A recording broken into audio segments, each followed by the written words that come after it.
The day I moved into Cedar Heights, the air smelled of fresh paint and quiet promises. It was the kind of estate people called peaceful. Clean pavements, trimmed hedges, polite hellos, exactly what I needed after months of city chaos. The movers left before noon. By evening I was arranging my few boxes, humming to myself, when a knock came, soft but confident. "Hi, neighbor." She stood at my door like sunlight in human form, a bright wrapper tied neatly around her waist, a plate of jollof rice in hand, and that easy, practiced smile. "I'm Mary. I live right next door. I saw the truck and thought I should welcome you properly." Her warmth disarmed me. We talked as she helped me unpack a few things. She asked what I did for work, whether I lived alone, even my favorite meals. Ordinary questions, yet something about her eyes, alert, searching, made me feel like I was being studied, not welcomed. By nightfall, I was exhausted but strangely uneasy. I brushed it off, locked my door, and went to bed. The next morning, I woke to the faint smell of jollof again. For a second, I thought I'd left the plate out, but when I walked into the kitchen, it was empty, spotless. And then I noticed something else. The front door latch was turned inward. I was sure I had locked it before sleeping. My mind tried to reason. Maybe I forgot, maybe the movers fiddled with it, maybe. A soft knock echoed again. "Good morning, Lilian," Mary's voice sang from outside. "I just came to check if you slept well." My heart paused. I hadn't told her my name. Mary quickly became a part of my mornings, uninvited but somehow expected. By the third day, she was already knocking before sunrise, holding a flask of hot tea. "You need something warm before work," she'd say with that same dazzling smile. I wanted to say no, but her kindness made it hard. She moved through my living room like she'd lived there for years, straightening throw pillows, glancing at family photos, asking questions that felt harmless until they didn't. "So you stay alone?" she asked casually one morning. "Yes." "Ah, that's brave. This city isn't safe for a woman alone." Her words carried something between concern and warning. Later that evening, she appeared again, holding a spare key between her fingers. "I made this for you, in case you misplace yours." I frowned. "You made a key to my house." She laughed lightly. "No, now, the caretaker gave me permission when you were moving in. I told him I'd help you. You can take it if you want." I didn't know what to say. The gesture felt thoughtful and intrusive at the same time. That night I placed the new key in my drawer, far from sight. But sleep wouldn't come easily. I kept hearing sounds from next door, footsteps, faint laughter, something dragging across the floor. At 2 a.m. a loud thud jolted me awake. I crept to my window. Mary's lights were off. Silence. I turned back toward the hallway and froze. The faint glow from under my front door was flickering, as though someone had turned on the security light outside, then off again.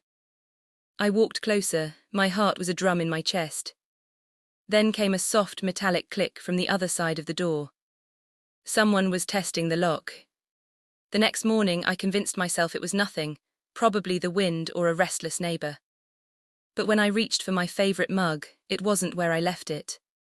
I searched the shelves, the sink, even the bin. It was gone.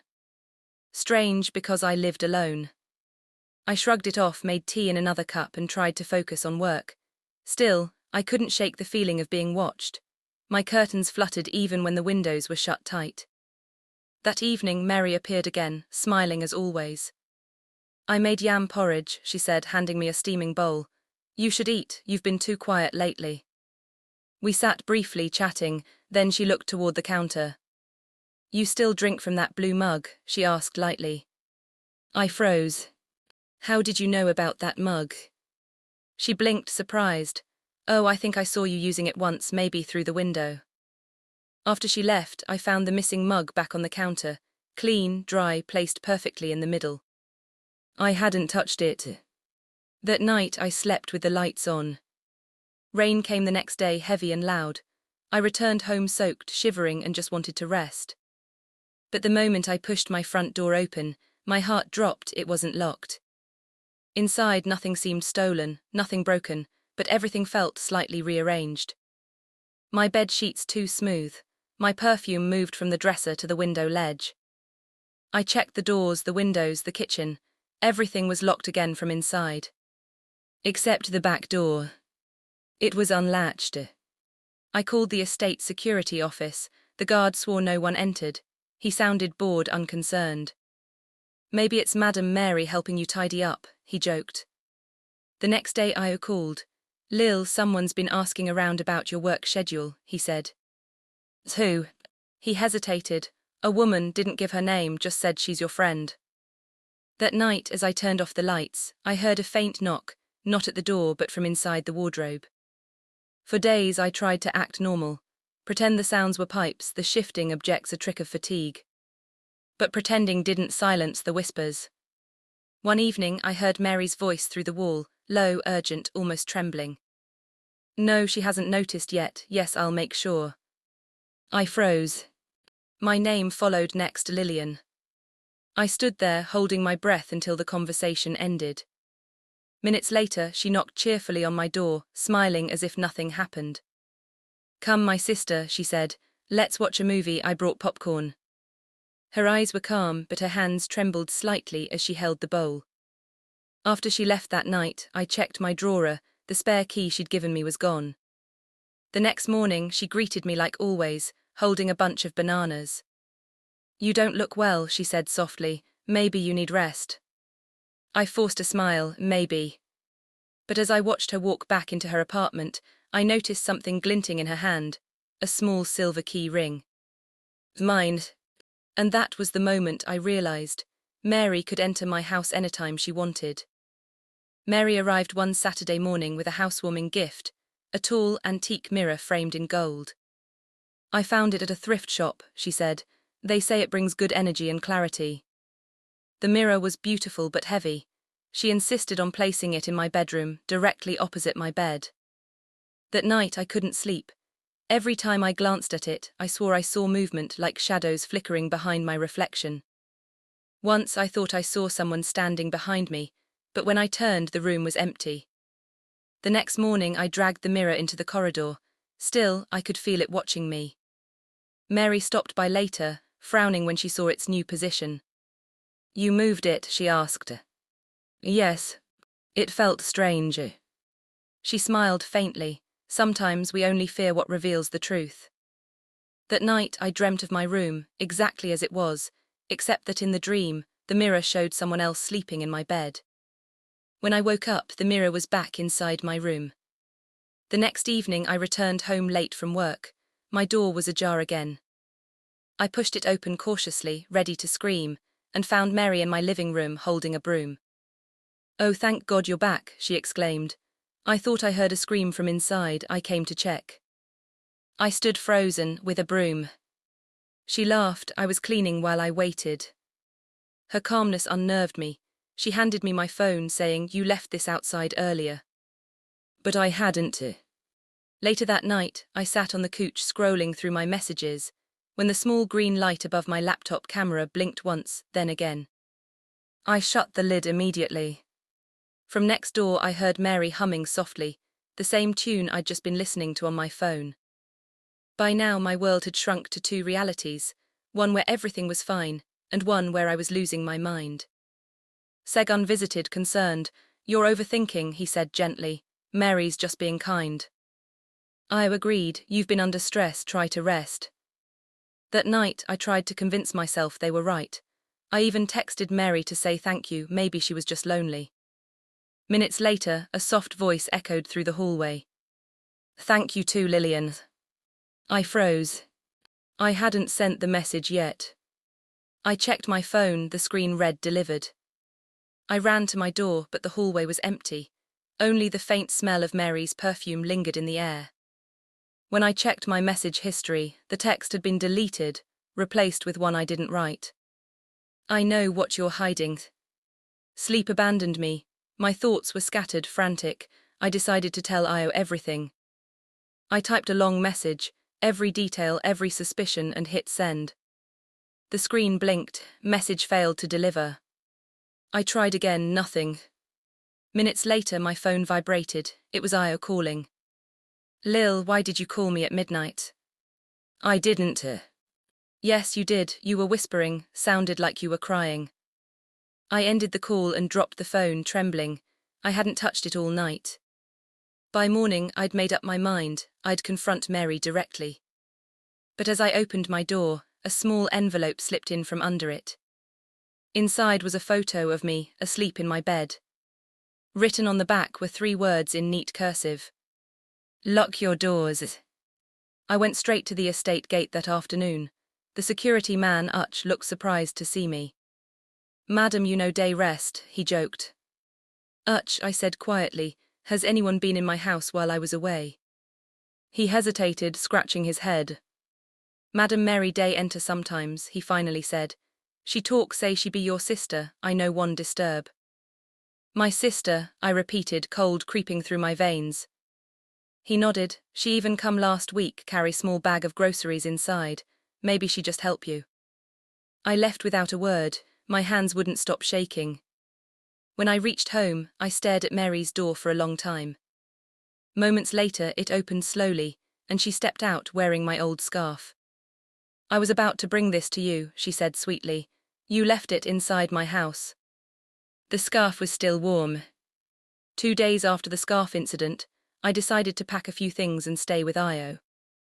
But while searching for my passport, I found something I didn't remember owning, a small black diary tucked behind my wardrobe. Its pages were filled with notes in my handwriting. "Don't let her in again. The mirror shows her first. She has the key, she is the key."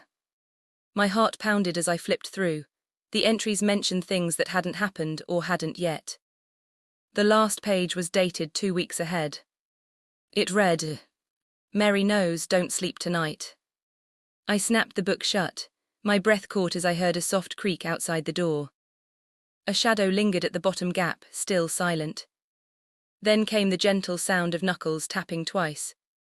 "Lilian," Mary's voice called, "are you awake?" The diary in my hand was still warm, as if it had just been written. I showed the diary to Segun the next morning. He frowned, flipping through the pages. "Lil, this looks like your handwriting." "I didn't write it." He sighed, rubbing his temples.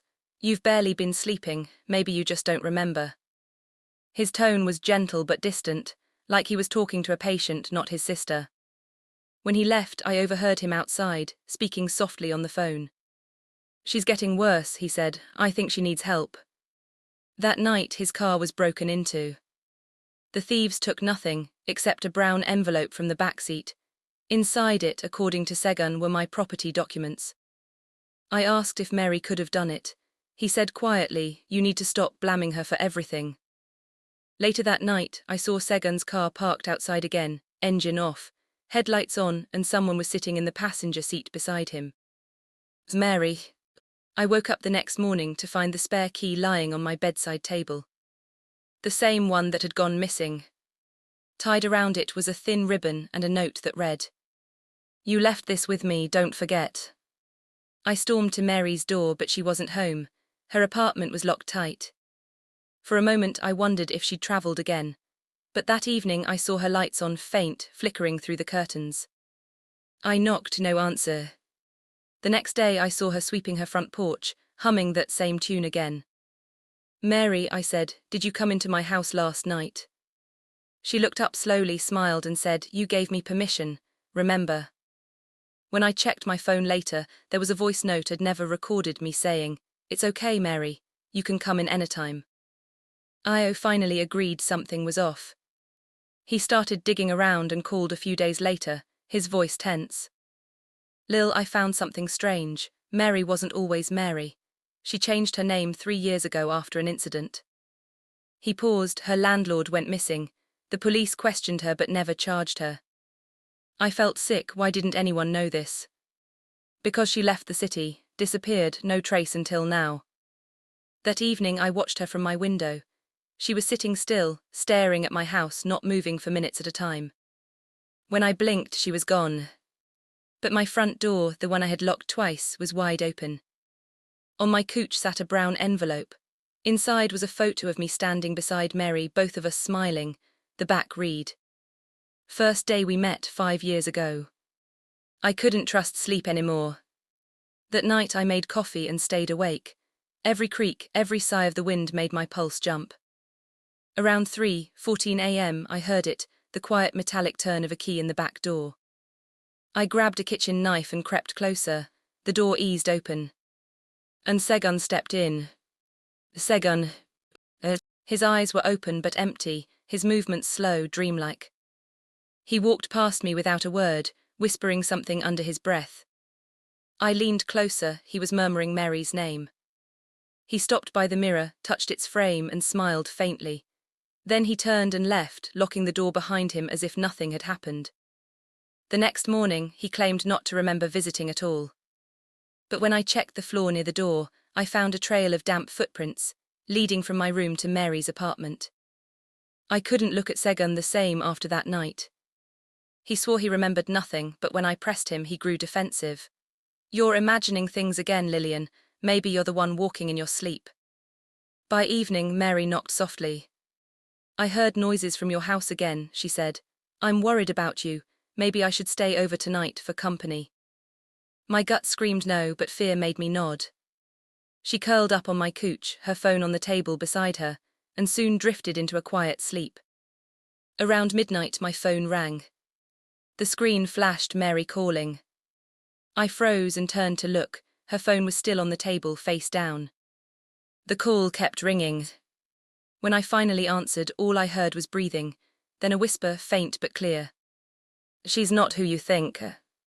I dropped the phone. Mary stirred slightly, then went still again. In the morning, her phone was gone, and so was she. Io came over that weekend with a small hidden camera. "We'll settle this," he said. "If someone been sneaking in, we'll catch them." We placed one in the hallway, another facing the mirror. That night, I stayed with him at his place. I couldn't handle another night alone. When we checked the footage the next day, my stomach turned. At exactly 2:46 a.m., someone entered my living room using a key. The person walked calmly to my bedroom, stood by my bed for a full minute, then looked directly at the camera. The image was blurry but familiar. The face, the clothes, even the way the head tilted slightly. It looked like me. I stared at the screen, pale. "Lil, this is impossible." I felt tears sting my eyes. That's not me. But when we checked the timestamp, the video had been recorded while I was supposedly asleep in my bed. Word spread quickly through the estate. Neighbors started avoiding me, their smiles brittle. Even the children stopped greeting. Mary's version of the story was clear. Lilian was losing her mind. One evening, I caught two neighbors whispering near the gate. "She's dangerous," one said. Mary said she leaves her door open at night and talks to herself. The humiliation burned worse than fear. That night, a soft knock came not on my door but on my window. "Lil," Mary's voice floated through. "Please open, we need to talk." I didn't move. The next morning, the security man, slipped me a folded note. "Madam, be careful. The woman next door gave us small money. She say make we no check your house at night again." I looked up toward Mary's balcony and saw her smiling down at me, holding my diary. I decided to search my house, every corner. I needed proof, something solid. That's when I found it, a small metal box taped under my bed. It was locked. I broke it open with a screwdriver. Inside were photographs, dozens of them. All of me sleeping, cooking, crying. One photo made me drop the box. It showed me lying in bed, and Mary standing right beside me, smiling at the camera. The pictures were printed on thick, glossy paper, dated weeks before I'd even met her. I ran next door, banging on her door, no answer. But her lights flickered on. When I turned back to my apartment, the box was gone. The next day, 2 police officers showed up at my door.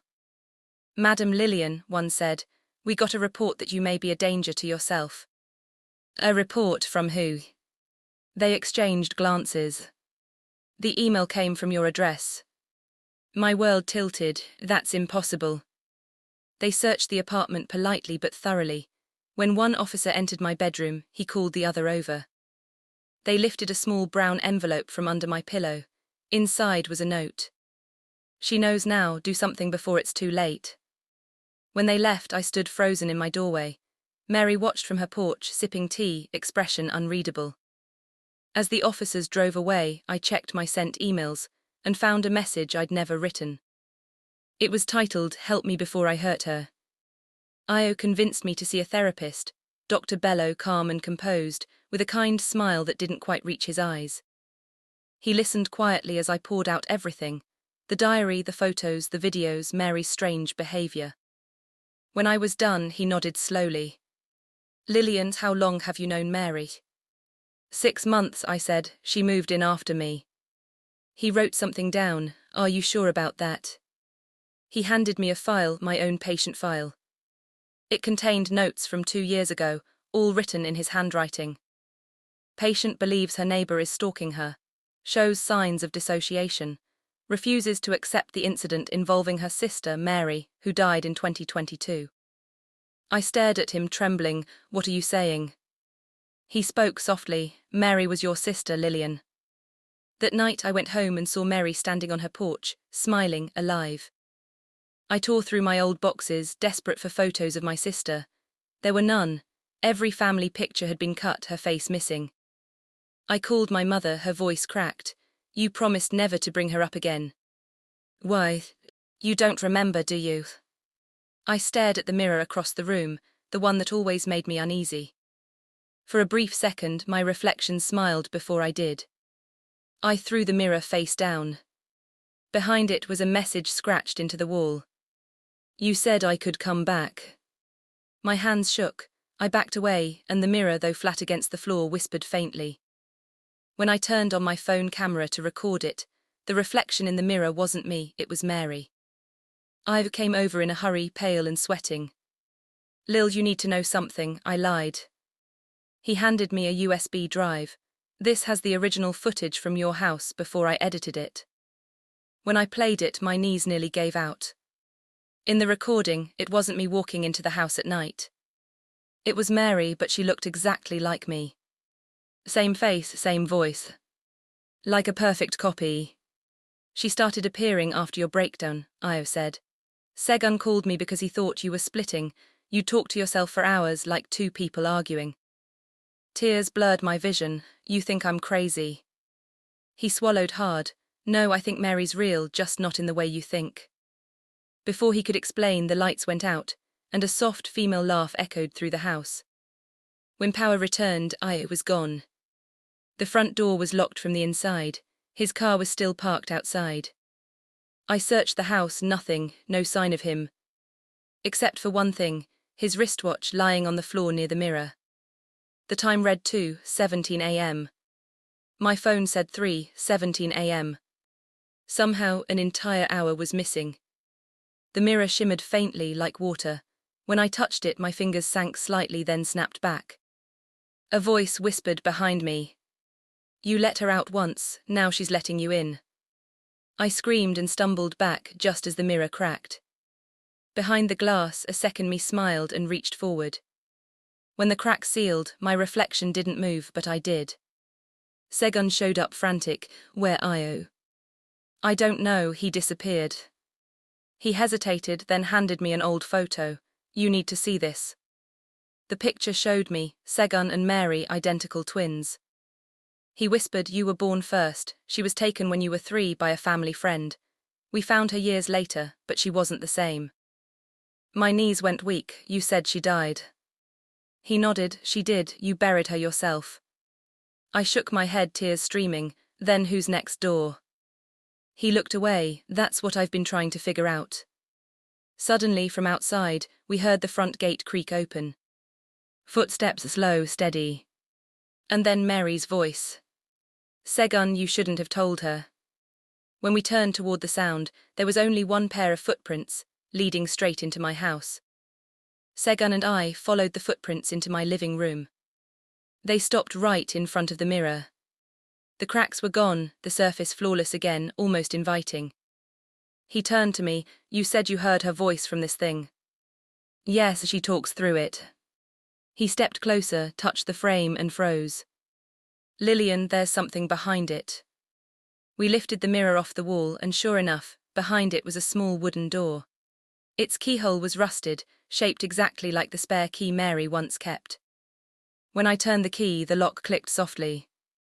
Inside was a narrow passage filled with the faint smell of perfume and candle smoke. At the end of the tunnel, photographs, dozens of them. Every one of them showed me, sleeping. But in each picture, the reflection in the background wasn't me, it was Mary. Segun refused to go further. "We should burn this place," he said, trembling. But I couldn't stop. Something in me needed to see what lay beyond. At the end of the tunnel, I found a small room, a perfect copy of my own bedroom. Same curtains, same bedsheets, same clothes in the closet. And sitting calmly on the bed was Mary. "You finally remembered," she said softly. "This was mine first." She held up the diary, the one I'd found weeks ago. "These words aren't warnings, Lilian, they're promises. We agreed that if one of us died, the other could live through her." My voice cracked. "That's impossible." Mary smiled. "Is it?" When she stood, her reflection stayed seated, and it was me. I ran, the walls shifted behind me, the hallway breathing like a living thing. Every mirror I passed flashed images, fragments of memories I'd never lived, birthdays, laughter, arguments with Mary. A voice echoed from every direction.